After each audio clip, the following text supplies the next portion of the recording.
What's up, guys? Welcome to another GY Fitness live on the GY Fitness YouTube channel. And we have some awesome folks on the line today. We have Lance, Jeff, and Elo. And we're waiting for the Master Lion King himself, Quentin Barbadillo. He's been having some issues trying to get on, but I'm sure he'll be on soon. One of the things that I always do when I kick off our YouTube video live is I want to acknowledge, our major sponsor, which is Tongue and Groove Fashion. And unfortunately, it's not for us, guys. It's actually a company that really focuses on women's wear. And so, if you guys have, a significant other or, sister, mother that wants to pick up some nice quality clothes at good prices, they can check out this website, tongueandgroovefashion.com. Yeah. And then, you can always click on the link. It's actually linked to our GY Fitness website as well. Okay, I see Clinton. We're going to go ahead and get him in here. Clint. There we go. You got to turn your sideways right now. There you go. Oh, we're good now? Perfect, bro. All right. Glad you could make it, man.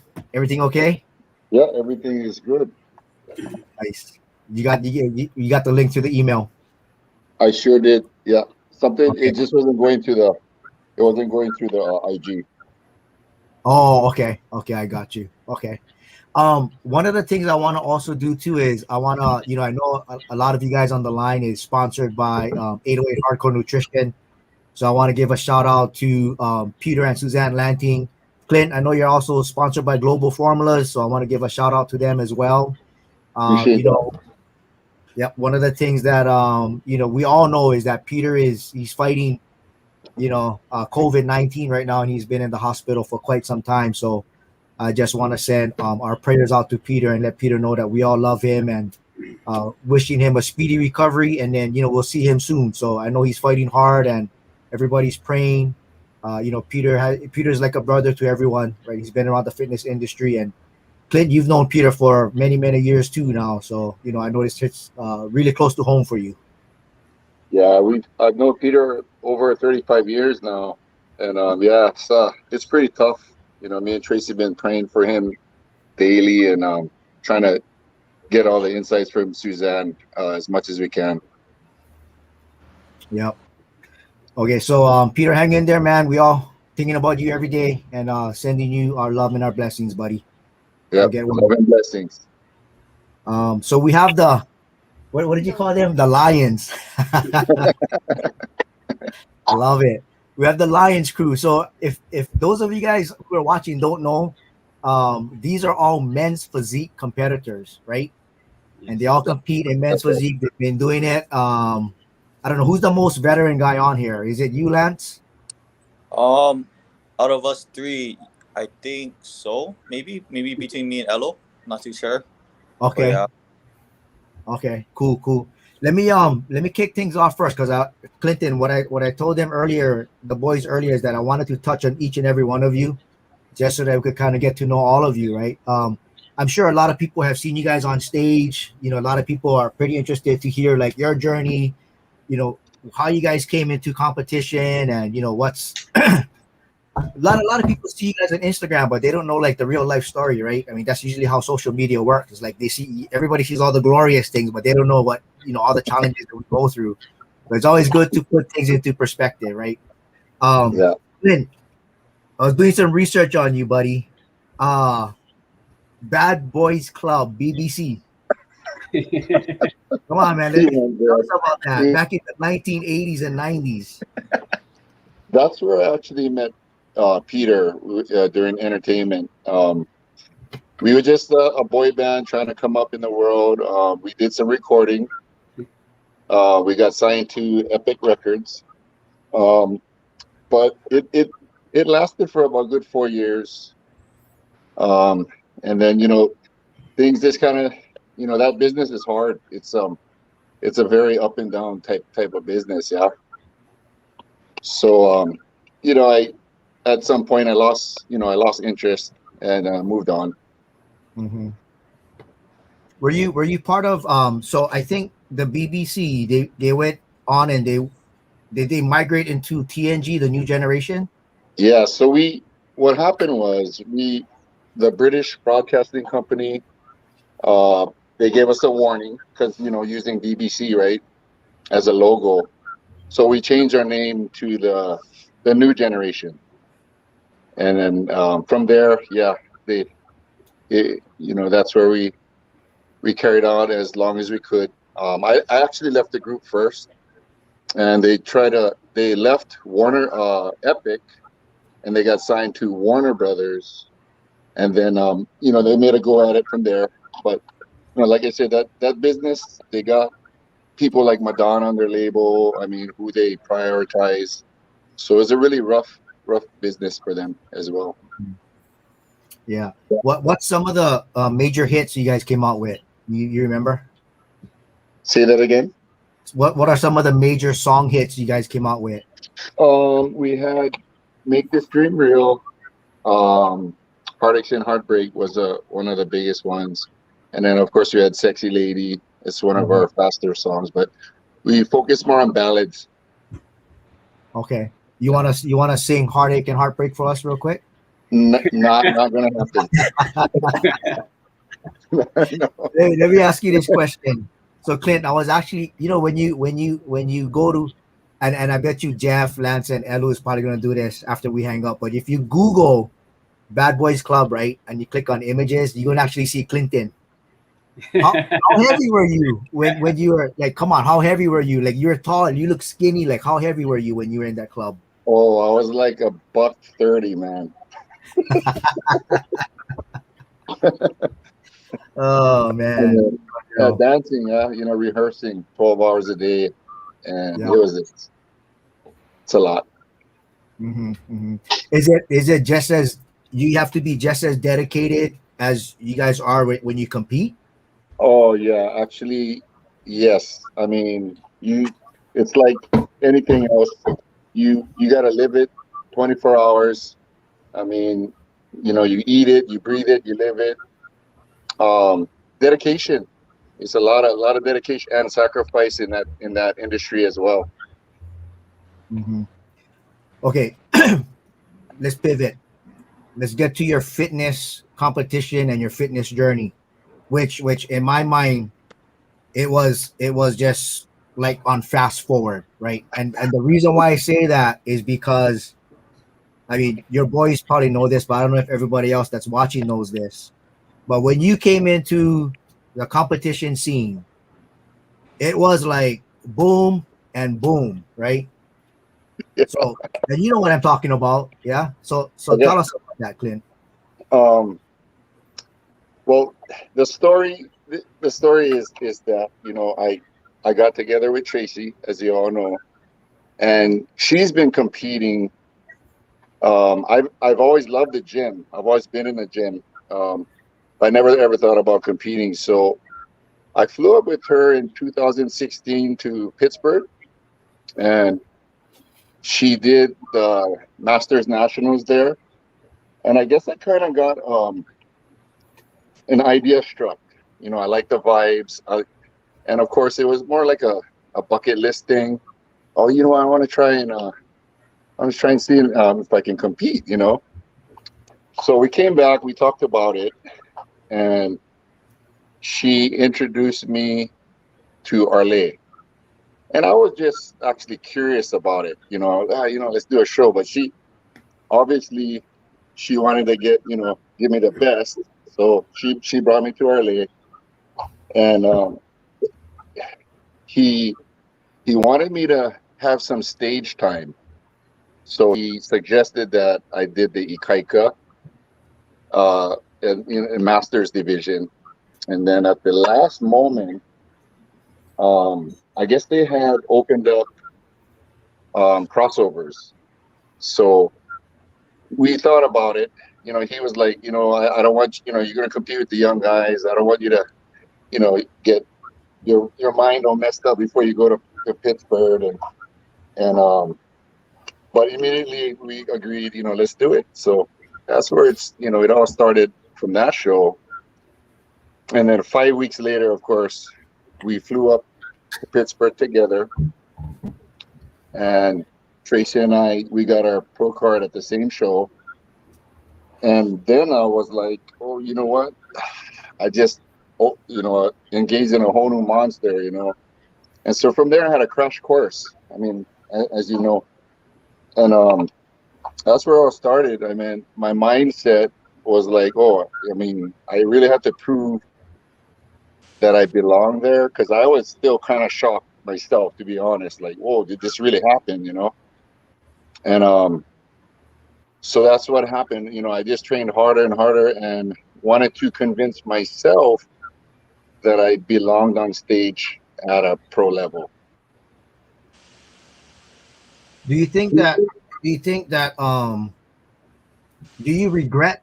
Let me just ask this question. Do you regret that you didn't have more competition time in the NPC amateur side? And then, because going from like your first show, like very first show, right? I mean, this is like your very first show. You know what I mean? Like you compete at Kaika, and then 5 weeks later you have a pro card in hand, and it's like I think the only other person that did that was Jason Imamura, right?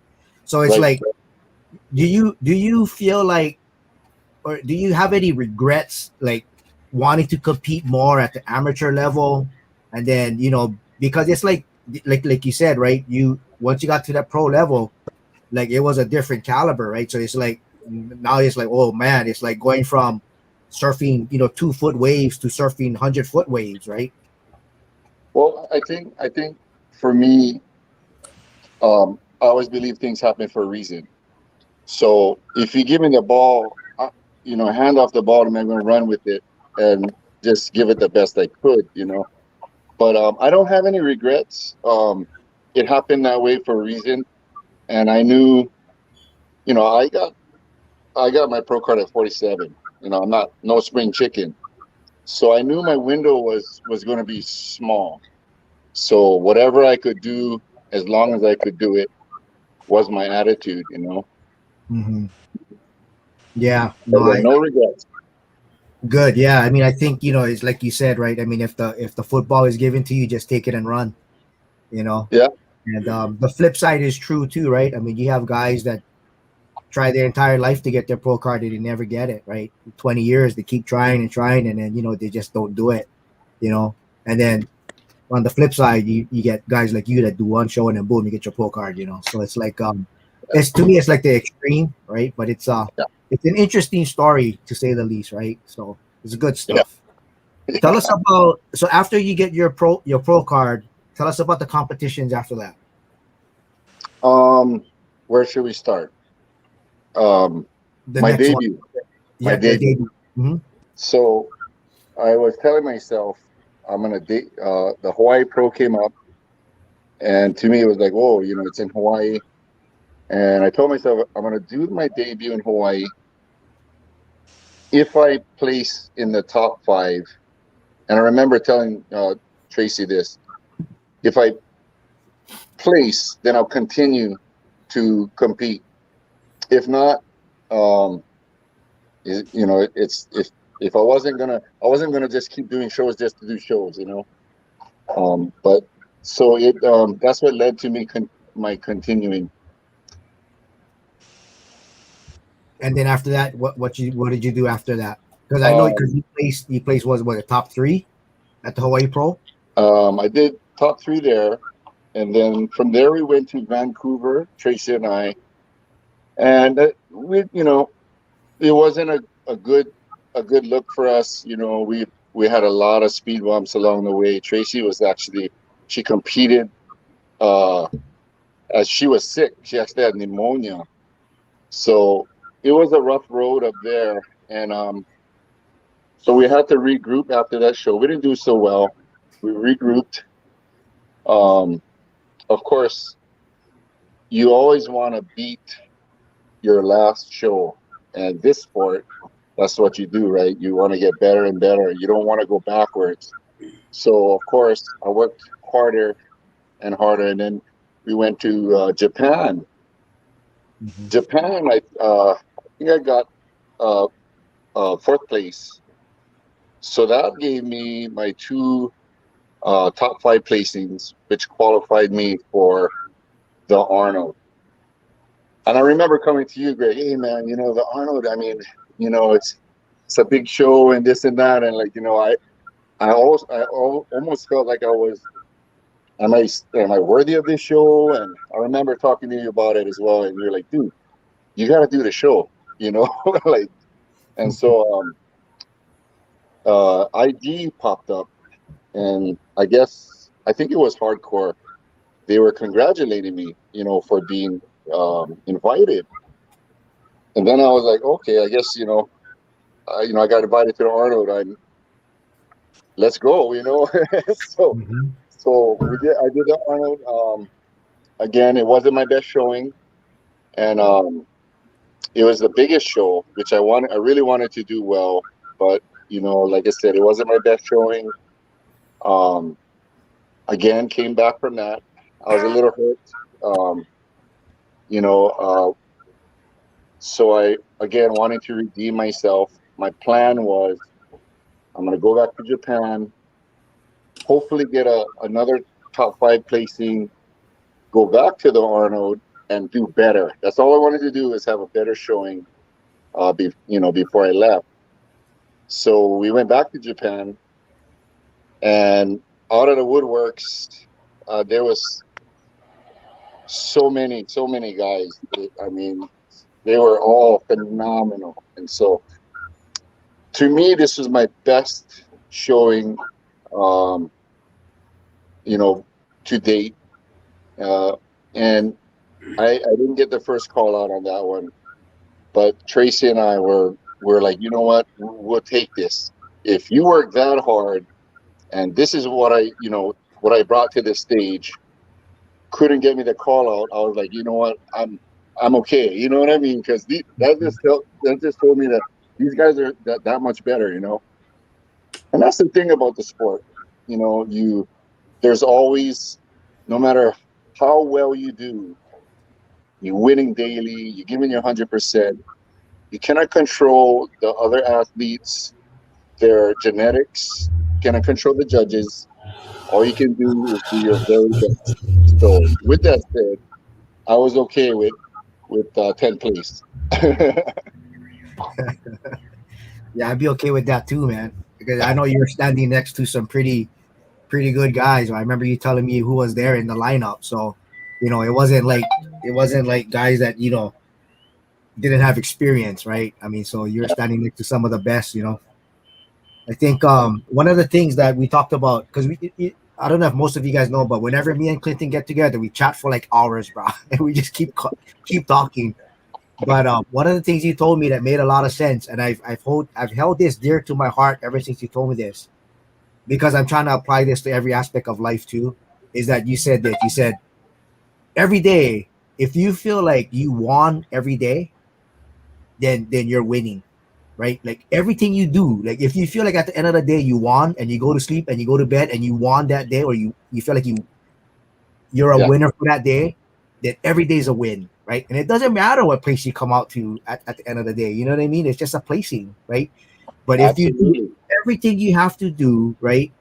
And it's not just for competition, but everything in life, even with work and with your relationships and everything. If every day at the end of the day you can say, you know what, this was a great day, I'm a winner, I did everything perfect, then that's a win, right? That's And a so I win. always that advice you gave me, Clinton, I always remember that.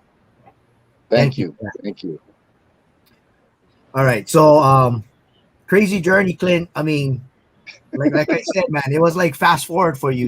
It's like I remember seeing you at the gym, you and Tracy, when you guys were getting ready for the Ikaika, and I remember you guys looked freaking amazing, and I was just like, Uh, my jaw was dropping, and I was like, holy crap! And I predicted it, bro. I said you guys will get your guys pro cards, and you guys did. So you know, and here's the thing, Greg.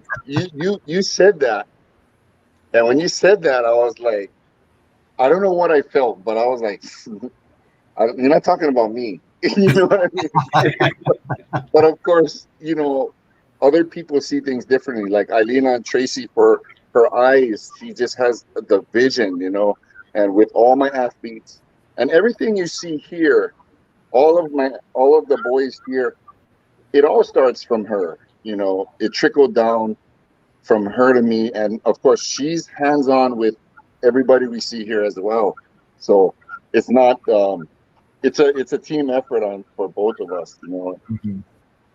But yeah, it's when you told me that, I was like, pro card, like he's, you know, You I were was just thinking thinking, even Tracy, just, he's you're been just, training oh, like it's for Franco, yeah. years, and he has so much experience. But and it wasn't really realistic for me. I just wanted to compete and sample, like we would say, local boy. Oh, I like sample, but Mhm.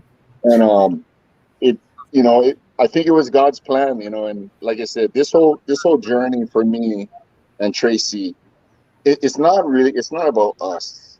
It's there's a bigger plan. There's a bigger plan for what we're doing with this sport, and it's just we're just honored to be part of all of our athletes' lives, and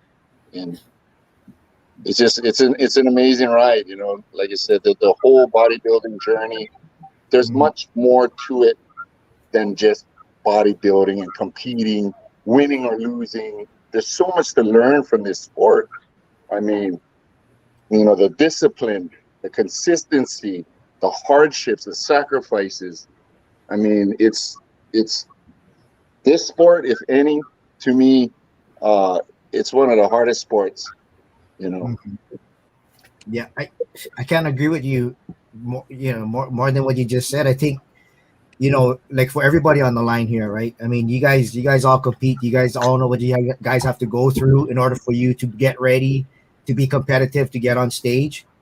And the one thing that, like, I tell my clients too is like, okay, you create this structure, right? You create this plan because you want this. You want to get on stage. You want to win. You want to be your best. You want to beat your previous look, whatever the case may be.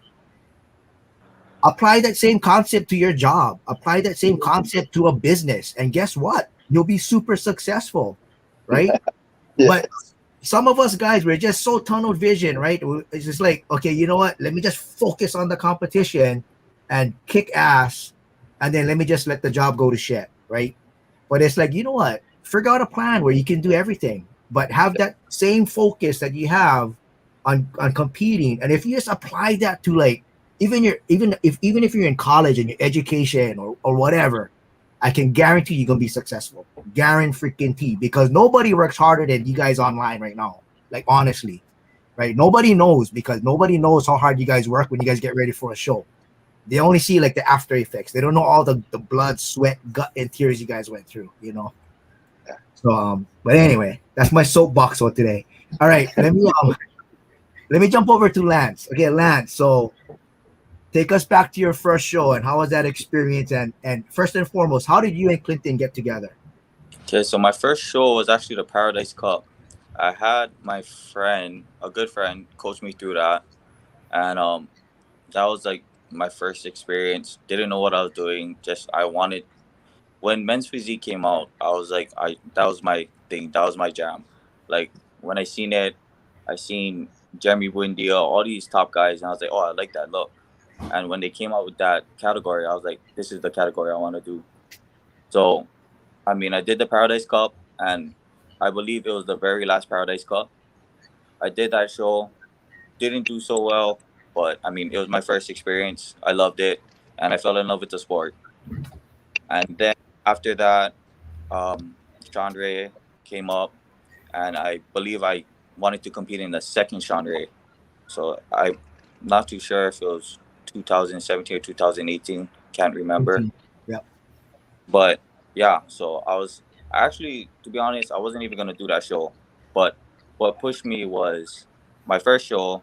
My grandpa, biggest supporter ever. He told me, "Oh, don't worry about this one. The next one, you're gonna get it." So I was like, "Oh, cool, okay." 1 year went by. I was like, "Nah, I'm not gonna compete." And then that year came by, and I was like, oh, "I'm not gonna compete again." But then my grandpa passed away, and that's what I was like. I guess it was just hard for me. So I was like, oh, screw that. I'm going to do the show for him. So I think I was like 16 weeks out. no off season, no nothing. I just was like, I'm gonna do it.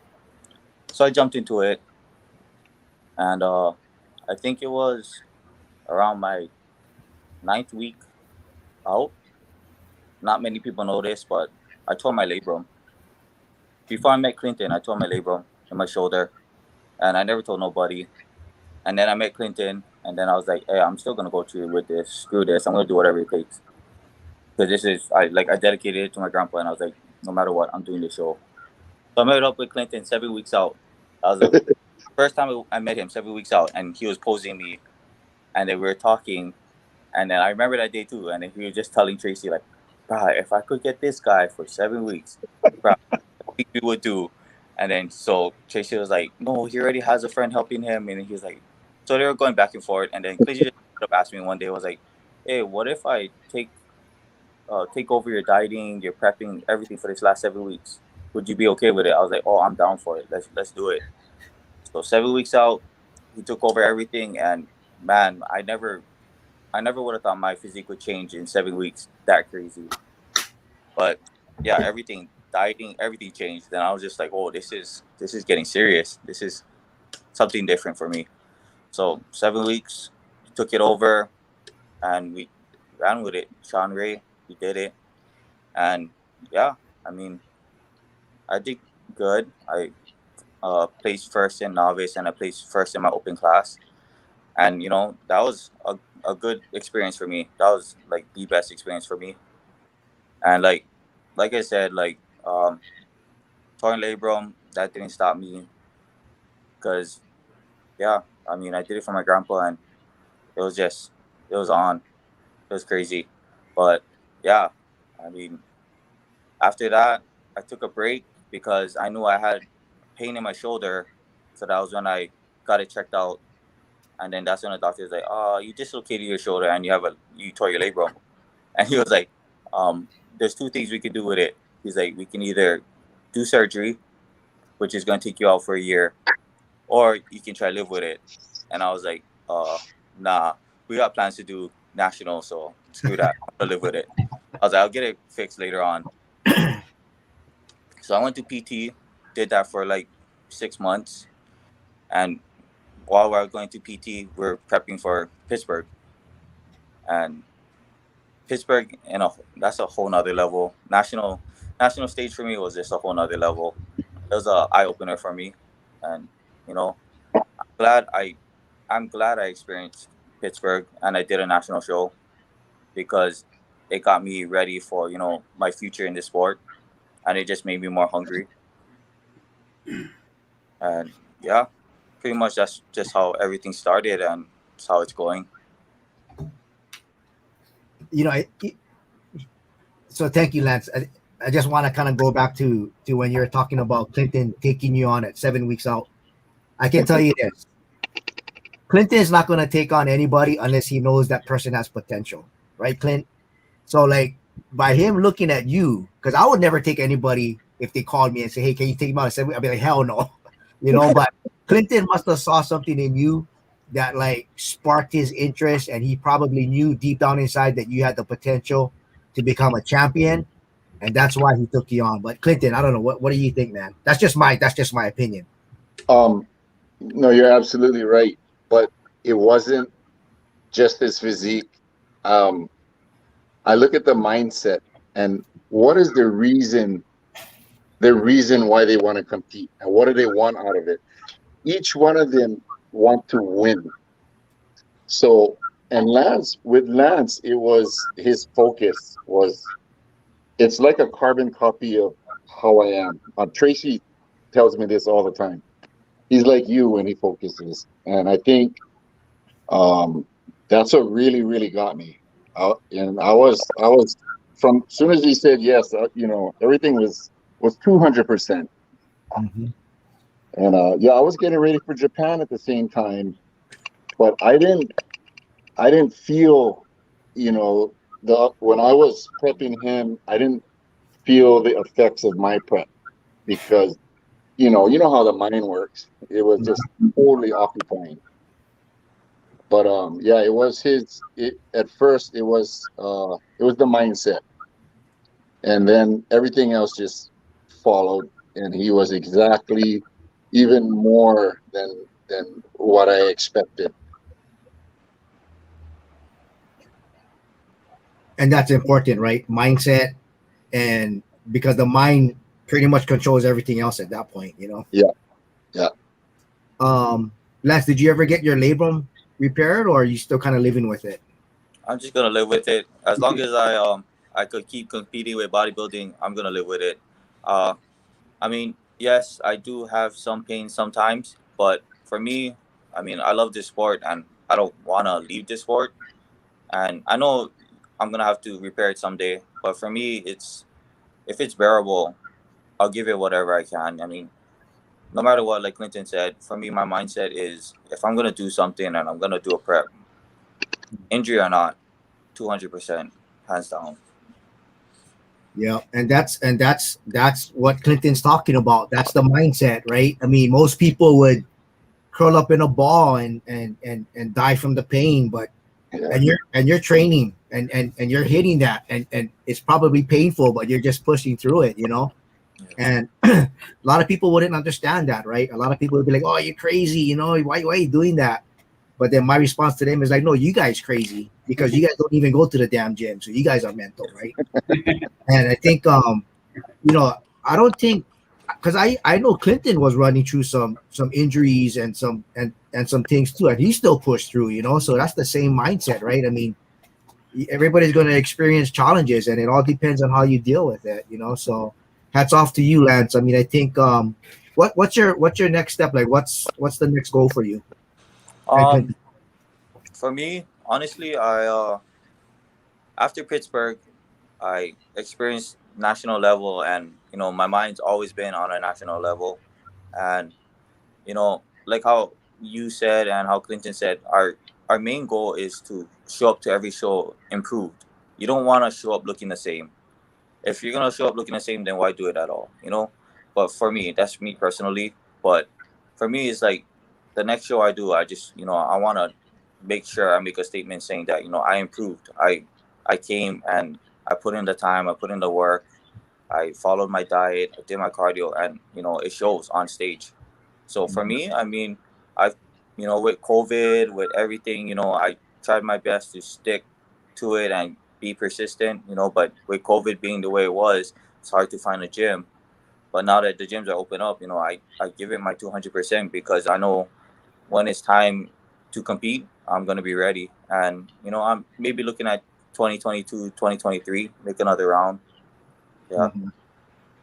Yeah, I think that's another piece of the mindset, right, Clint? I mean, Oh you yeah. know, you get guys that they do shows just to do shows and they don't make improvements or they look even worse. But Lance, for you to understand that you Yeah. want to be better, you want to get better, you want to show the judges that you're better, right? You don't want to leave anything on the table. When you walk on stage, you want people to be like, "Holy shit," right? I mean, Yeah. that's a different mindset in itself, and that's what I think is going to push you to become a champion. So, hats off to you, bro. Thank you. Okay, let me switch gears. Jeff, are you like was the first show the Ikaika for you? Yes. Okay. Tell us what got you into fitness and what got you to decide to compete. What was your motivating factor? What was your drive? My drive for compete, to be honest, was Uncle Clinton and Auntie Tracy. I always worked out for many of years, and I still remember when I first worked out with them. They told me they was gonna bust me up, and they gonna bust me up. I couldn't even put my hands on the steering wheel, and ever since then, I loved it. I love that feeling, and I love the vibe and the support from the whole team, and it just drove me more. And I think the more beat up you get, that just shows you how much more Clinton and Tracy love you. You know, so take that as a compliment, Absolutely. Yeah, man. I know. Okay, I'm waiting for her when she after her last show or her next show. She said she was coming after me, so I'm ready. I'm over and I'm ready. oh man. Jeff, tell us about your past, man. Tell us what are some of the challenges that you experienced, and because everybody has a story to tell, right? I mean, people want to hear the challenges that we all go through because that's just life, right? Tell us about your past history. Tell us about what some of the things that you've been through. I've been through some bad stuff. So I actually spent 7 years locked up, and that changed my mindset of my lifestyle. And then when I got out, it went beyond because that's when I went to bodybuilding and seeing how this can change your mindset on everything, not just the gym, like life itself. So that just drove me more because not everybody gets second chances and do good with it. Hmm. So, and my teammates always tell me, it's your second chance. We see you going, go hard, and keep on going good. So I Hmm. hold all of that into my heart, and that's what drives me all the way. Yeah, let me ask you this question. So being in prison for 7 years, right? I mean, you experience something that some people do, but most people don't, right? And it's a different lifestyle. I mean, to me, I think when you're in prison, every day is a struggle. Every day you have to survive, right? Yes. Now, do you think that has made your mind stronger and enables you when you get ready for a show? Do you feel like it's easier, or do you feel like because you had that experience in prison, like this is just something that you know prison is not easy, right? I mean, you know what I mean? And prep is not easy, but do you think that it actually helped you having Definitely. that experience? It definitely helped me because when you're inside, you crave certain things, you want to eat certain things, and you can't. And you be told when to eat and everything. So when it came to the prep, at first, it seemed a little hard, but then it just took me back of how all my cravings I could control it before and handle it, and so it just it made me stronger that way, I guess. I'm not saying to go to prison and experience it, but it did make me stronger. Like when I get to eat a certain thing, I was like, okay, there's that one. So yeah. And hey, I tell you, man, 7 years, 7 years is a hell of a long freaking time, man. Seven freaking days is a long time, So, No. man, Jeff, I commend you, dude, for like doing your time and coming out and being a better person and finding bodybuilding and being able to sync up with Clinton and Tracy and your teammates here. And you know I mean, when Clinton talks about mindset, I mean, shoot, it's a no-brainer with you. You know what I mean? It's like you have a new perspective on life, right? Yes. Like I said, you've experienced something that a lot of folks haven't experienced, and it probably in some awkward way it you probably grew from that, right? I mean, you learn some things and you can apply it outside now. Yeah, that is very true. I learned it opened up my eyes, because that's not the lifestyle I want. I wanted something better, and this road for bodybuilding is like right now it's everything to me. Like you said, I'm learning how to put it into my job because I did make a mistake at my last job by my prep getting hard and my body getting weak. So I walked off, but I got another job right after my show was finished, and I'm going back again. I'm ready. I'm hungry and Hmm. going big this time. Nice. And how did you do at the Ikaika Classics? I took first in all my classes. Yeah, Yeah, you three look classes. good, dude. Yep, you look really good. Thank you. These guys are here, so and Auntie Tracy as well. But these guys all always right there, all by my side. Every single week, I think Elo and Lance always told me, "Bro, you got this. Stay strong. You got this," and they fed me, and I love that about them. They're Hmm. family to me now. It's like, I'll be there for them all the way. And that's important. That's super important. So you guys have an awesome team led by the big lion himself. So Jeff, what's your plans? What's your next show or anything coming up for you? Hoping to do nationals, and to be honest, I always listen to my coach them. So how they feel, I'm gonna go with them, and I'm gonna run it hard all the way. So I just gonna keep my ears open and wait till we see which one we pick and stuff like that. what show. Mm-hmm. Is it next year, 2022? Yes, coming next year. Cool. Clinton, what are you guys thinking? You guys thinking USA's or, you know? Well, Tracy's thinking the Olympia Amateur. Um, it'll give him good exposure. He'll get to experience that stage, and all in all, it's a good show. It'll be a good show for him. Mm-hmm. Yeah, I think so. I mean, like, Lance experienced the national level competition, right? And it was an eye opener for Lance, and I mean, all of us did. I mean, shoot, I'll tell you guys this story real quick, and then we'll jump over to Elo.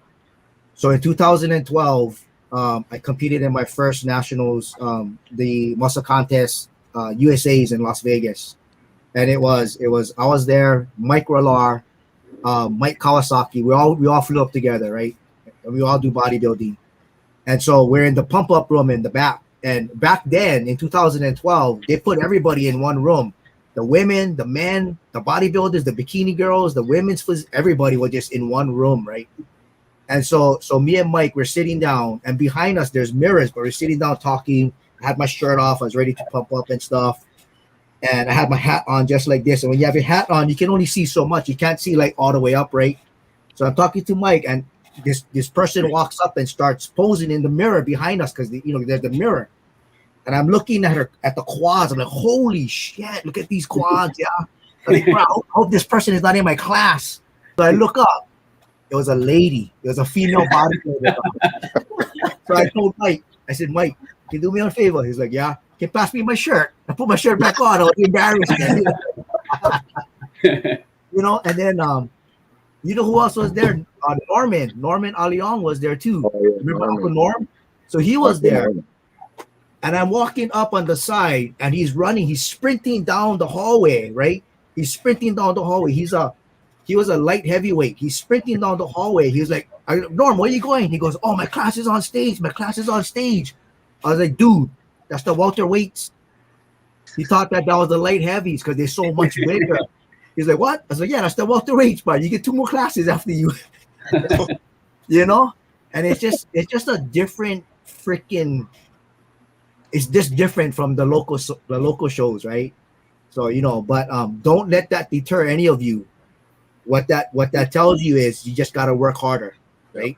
Because all of you guys belong there, and don't ever think that you don't. Just got to work hard, train hard, listen to Clinton, do what you got to do. Every day got to be a win, and you guys are going to get that pro card if that's what you guys want to do. So I just thought to share that story with you guys.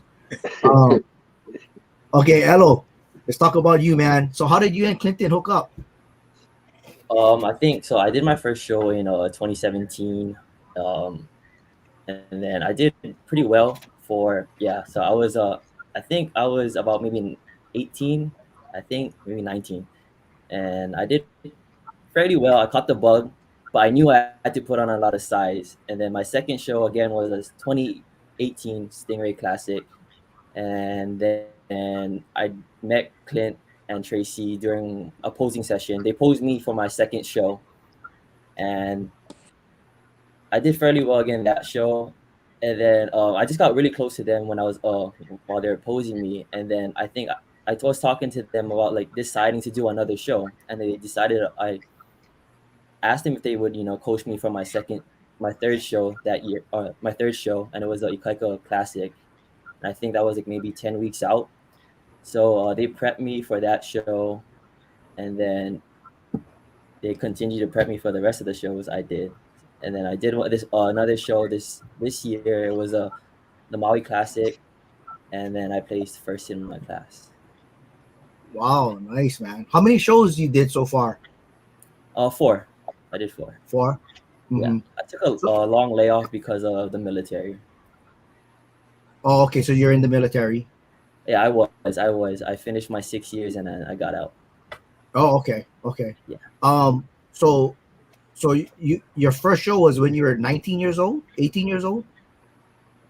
19. It was somewhere in my teens. Wow. Yeah. That's awesome. Either you're really tall or Tracy's short. He's a big boy.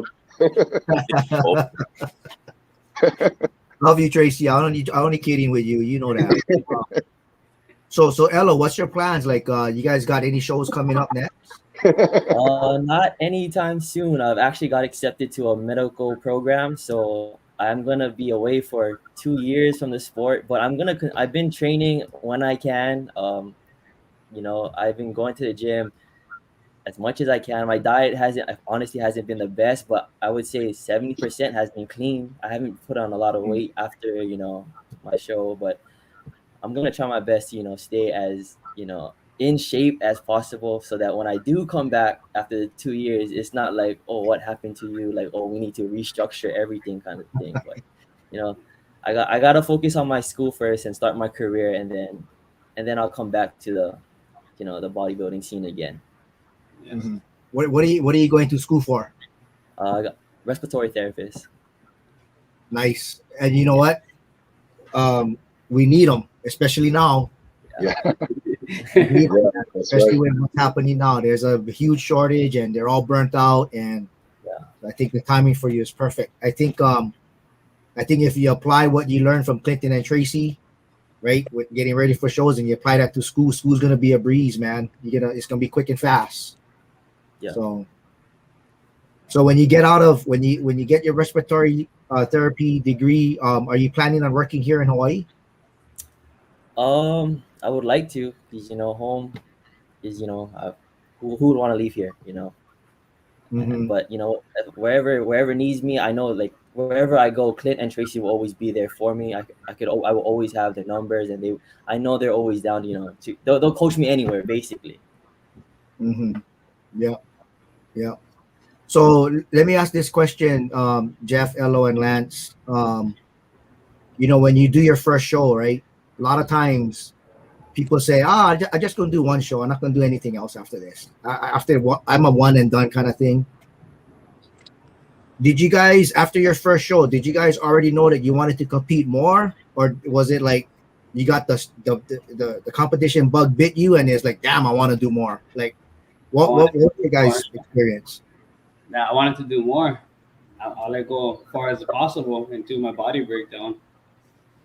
That's what I go in. Mm-hmm. Yeah, I believe Clint has this saying, like, until the wheels fall off. So it's just whenever they have the vision for us, it's just like we just go with it, Yeah. That's caught the bug, and like they said, till the wheels fall off. Yes, sir. Yeah. So we'll be seeing you guys around for a long time then. This is the next generation, Clint, right here. Right here. Yeah. And, right? And the sport is very much evolving, especially in physique, as you know, Greg. Mm-hmm. So these guys understand that. So they do have the patience to do what they need to do to get there. So that's what it's exciting. Mm-hmm. Yeah. So I'm excited. So Jeff, I'm excited to see you at a national show sometime next year. Yes. Whichever one you guys, Clinton and Tracy and you pick to do, I'm excited to see that. Lance, I know you're gonna get ready for something in 2022. Keep training. I hope your labrum gets better. I know you're hard headed, but I know you're like one of those guys like, I just gonna go. But be careful, because nobody wants to see you get any more injured, right? We want to make sure that your career is long and you're successful. Okay, so just you guys probably already talk with Clint and Tracy about it every day, on how to train, properly to make sure that you don't get the injury any worse.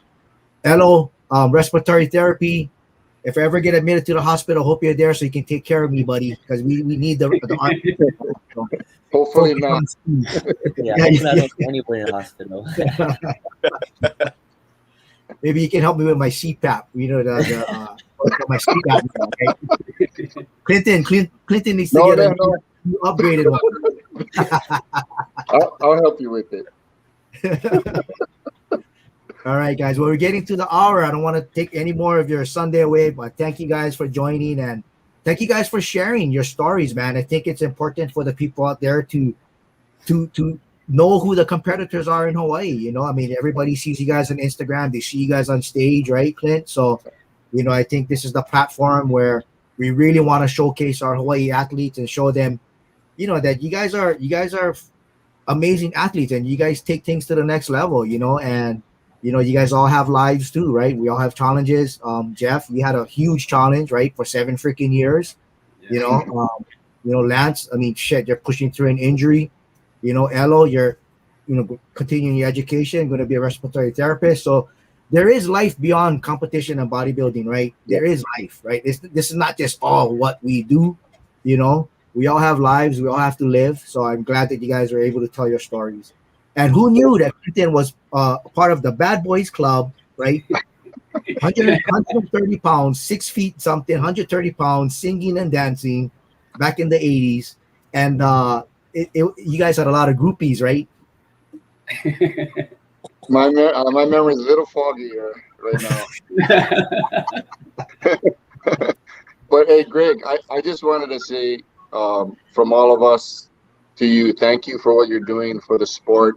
Thank you for keeping Hawaii on the map, and for all your mentorship to me, and your support to me as well. I really, really appreciate you. Love you, brother. Love you, man. Our talks, man, and we gotta continue those talks. Yeah, and we'll showcase. When Jeff, when you compete, we'll keep in touch with Jeff, Lance, and Elo. You, Clinton, I mean, we're gonna have you guys back on the show again. Yeah. We're in the long haul for this. Hopefully in 2 years when Elo gets his RT degree, we still have this channel and we can interview him again, and we can kind of flash back this moment, right? And then Jeff and Lance, and then when Elo gets back into competition, Jeff, we can flash your pro card. Lance, we can flash your pro card. Because you guys are gonna get it. I'm gonna predict it. Stick with Tracy, man, and just keep pushing and burning, man. So thank you guys. I appreciate you. Thank you, Greg. Thank you. Thank you so much. We love you, man. Love you guys, bro. Have a good day, man. Take care. Okay, everybody stay blessed. See you guys. Okay.